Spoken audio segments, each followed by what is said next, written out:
Hi, this is Carmen, and this is my blog for the month of March 2026, and the title is called Getting My Butt Checked. In our society, we hear a lot about raising awareness for different things. To name a few, there are breast cancer, heart disease, thyroid, and mental health awareness. In the United States, the month of March is dedicated to raising awareness for colorectal cancer, also known as colon cancer. And unless you've reached the age of 45 and older and asked to have a preventative screening, you might be like me. You haven't heard much about colon cancer awareness.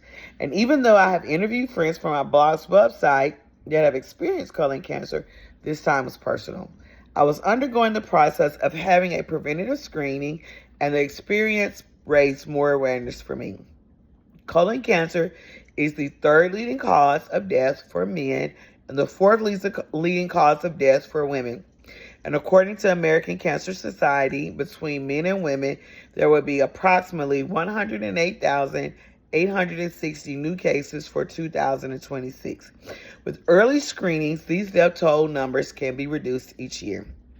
Early stages of cancer and rectal cancer show little or no signs at all.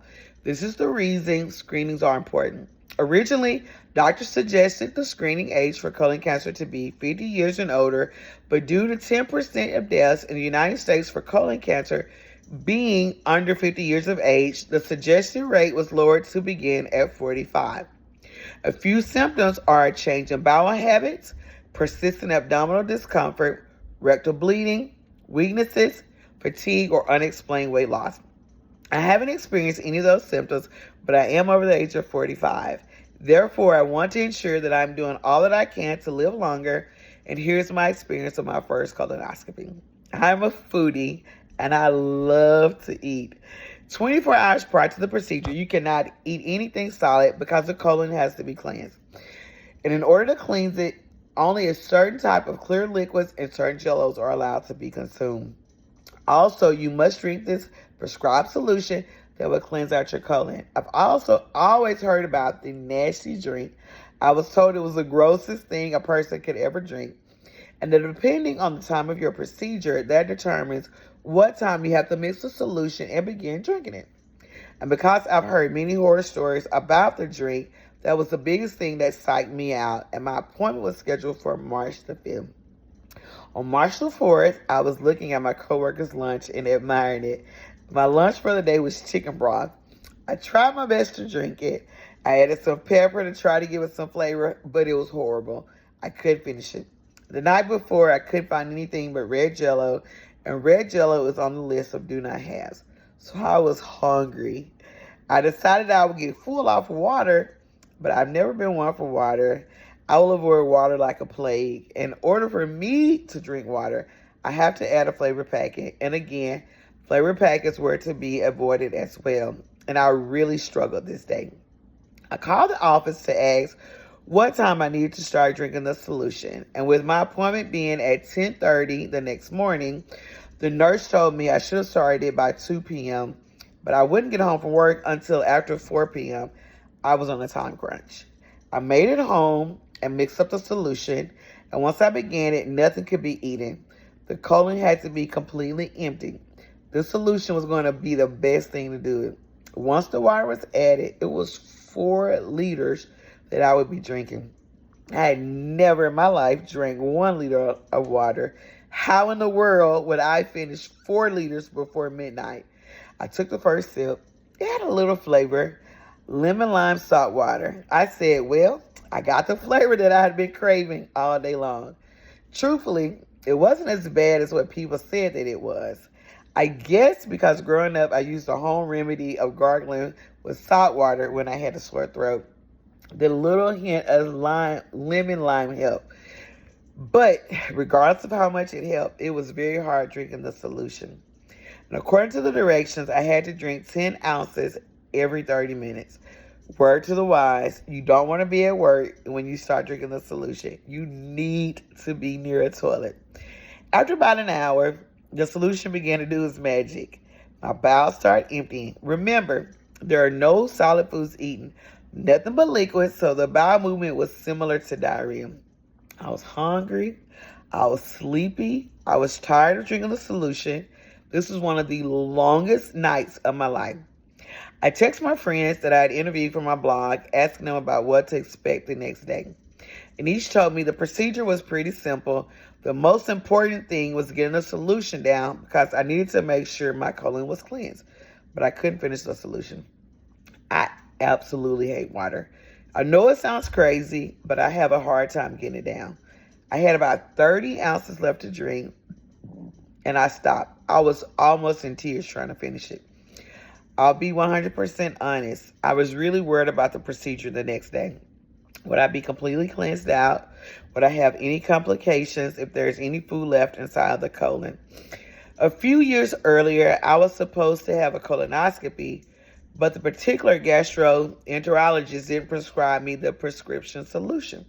I didn't eat anything the day before, but my stool was not clear. When I texted the same friend the night before, she was asking me, what did he say about the solution? And I said nothing because he didn't prescribe anything. And she told me I need to be sure to tell him the next day that my stool not being clear before I was taken to the back. Her advice saved my life because there definitely would have been some complications.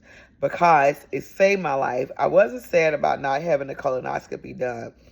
There were more red flags from that particular experience. It's too many to go in depth now, but just know I knew I wasn't going back to him. This is another reason why I was frantic about this colonoscopy. I know it sounds crazy. If I was worried, why didn't I finish it? I felt like I was about to vomit from the water. My mother can even vouch that I can go without drinking anything before I drink water. I know that drinking water is important for my health. That's why I try to drink at least 64 ounces a day with my little flavor pack. Yes, it's below the recommended suggested amount, but I'm getting there. Occasionally, I do drink about 20 ounces of cold water with nothing. This is my truth and my struggle. But on the morning of the 5th, I arrived at the new clinic, and from the moment I walked in the door, it was a different experience.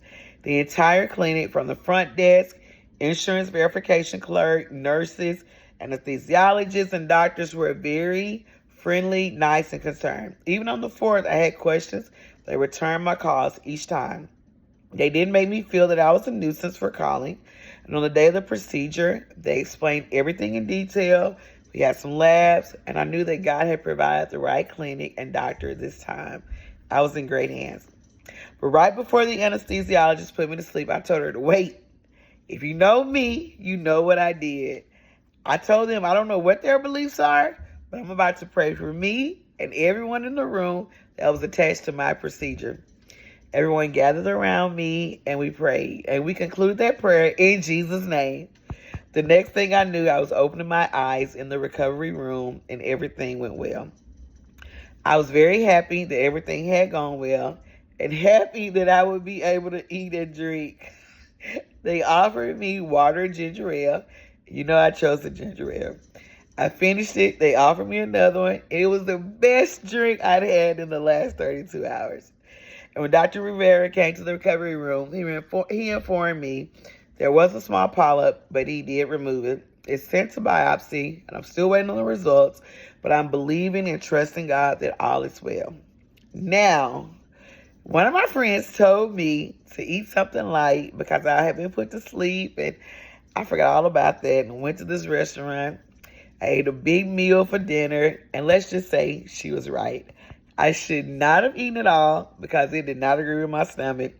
And that's what I get for being greedy. Colon cancer is the third most common cancer for African Americans. That is why it is very important for me to stay on top of my health. But listen, regardless of what race you are, please take the time to put your health first. Fear will put you in a chokehold. Don't be afraid of the nasty drink, but don't be like me. Be sure to drink it all. Don't be afraid of someone getting into your rectum. You are put to sleep. You will not feel a thing. Your butt will not be sore the next day after the procedure. Don't allow what others have said to prevent you from saving your life. Don't become a statistic. Get preventative screening. And if you are over the age of 45, go get your butt checked. Have a great night. Be blessed.